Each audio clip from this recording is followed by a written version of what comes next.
to meet very good people who do lot of things selflessly. One among them is Mr. Jeeth Roche, from Director of Vana Charitable Trust, Mangalore, a green warrior of Mangalore. We can call him an environmentalist, an activist, who is regularly very much focused in his work to plant saplings, to protect them, to nurture them. And amid lockdown, during that time also, he gave that green coverage to Pachanadi area. Today, indeed, we are lucky to have Mr. Jeeth Roche with us. Would you please share? My plantation drive, it all started in 2004, and so far I'm close to, planting around 2 lakh trees, close to them. Well, my best plantation spot was, I can say, the cemetery, uh, Rudrabhumi. So, why I chose Rudrabhumi was because of this so-called development and broadening of the road. I saw my trees being cut, which I planted. Then, I was so disappointed because all these trees that was nurtured, it cost me a lot, not only money, my time.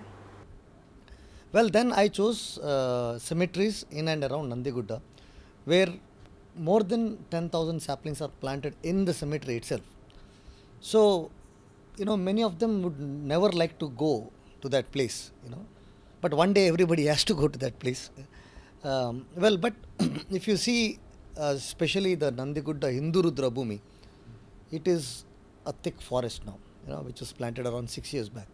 So some of the places which really people don't want to go, I am planting, like the Pachanadi, as you said, the dumping site. It was a challenge to plant in that place, and yes, this work still continues.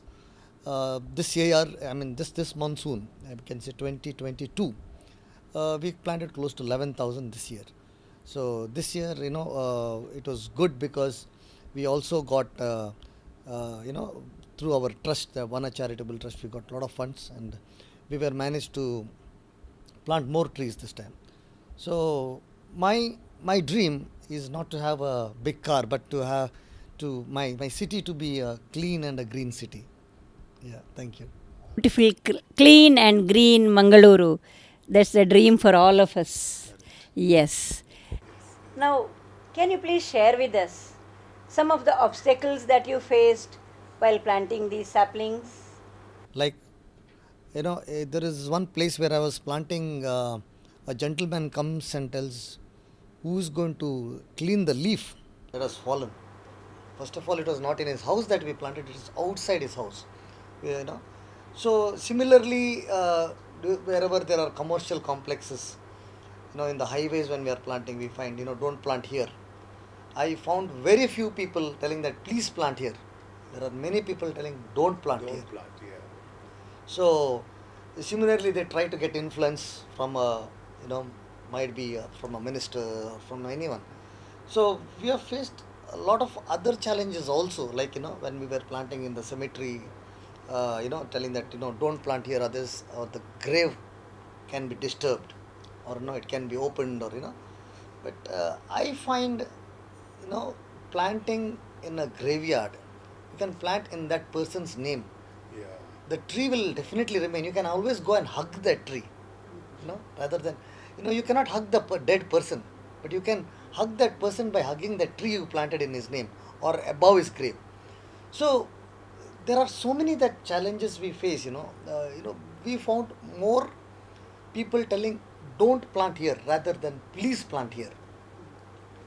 There are people telling, giving advices like, you plant this tree, don't plant this tree.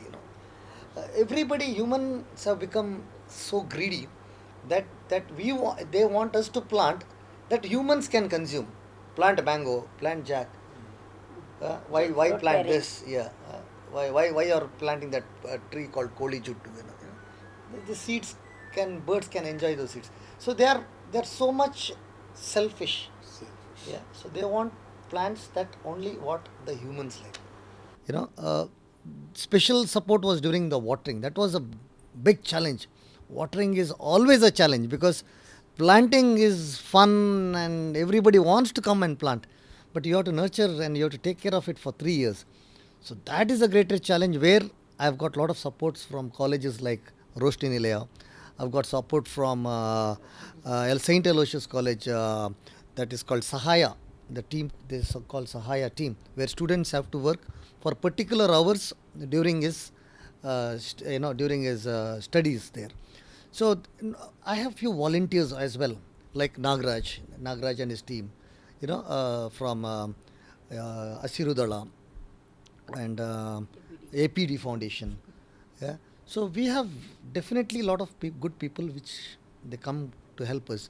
Not only during planting or nurturing the plant, we also do tree relocation. So that is another challenge where we try to relocate the tree. There is a lot of risk involved, a lot of challenges. So we need moral support. At that time we need some support. We are indeed very lucky to have a person like you. It's very nice to hear from you Thank you. about your motivation to do all that. May I ask you one question?